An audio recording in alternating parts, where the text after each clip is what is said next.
Stars in the Sky. Written by Barbara Cartland.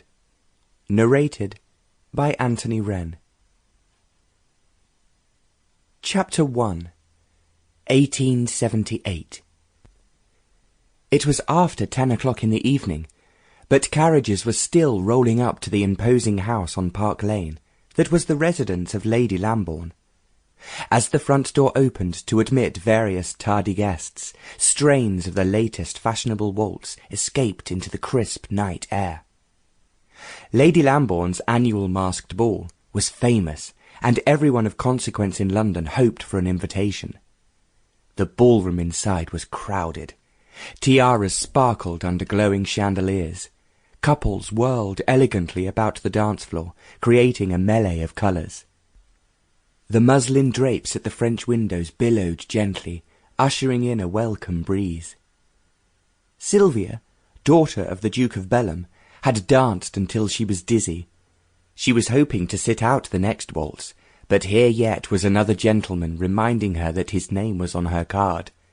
She rose with as much grace as she could muster. If she sat out too many dances, she knew her two sisters or her stepmother, the Duchess of Belham, would swoop on her with outraged cries. Her sisters, Edith and Charlotte, had both managed to secure husbands at the last ball. Now it was to be Sylvia's turn. The last thing Sylvia wished for, however, was a society husband. Since her father, the Duke of Belham, had remarried some 8 years ago, the family had lived in London. The new Duchess of Belham wished it that way.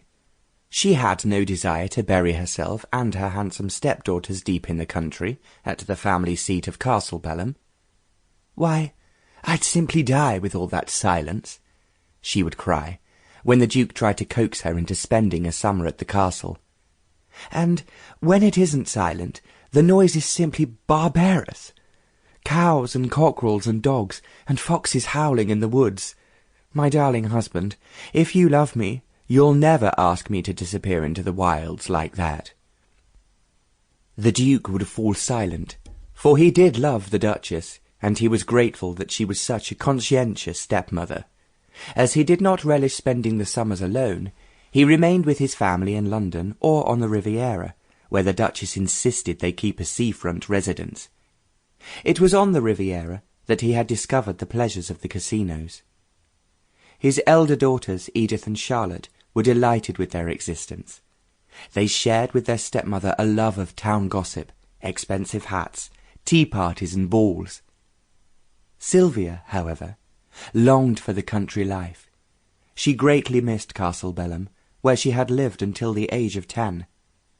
She remembered frosty mornings when she had run out to help the housemaid search for eggs. She remembered the bleating of lambs in the spring. She remembered lazy summer days when she sat in the boathouse, dangling her feet in the river. Days when the smell of new-mown hay filled the air. She remembered most of all riding out with her father early in the morning, when the dew still glittered on the grass. She and her father shared a passion for the country, and for ancient Castle Belham. Sometimes in London they rode out in Rotten Row, but it was not the same. There were too many other riders, and one was rarely allowed to gallop. Sylvia flinched as her latest partner dug his fingers into her waist. She stared resolutely over his shoulder as they slowly circled the floor. Oh, she was bored with all this. Her satin shoes pinched her feet, and her mask pinched her nose.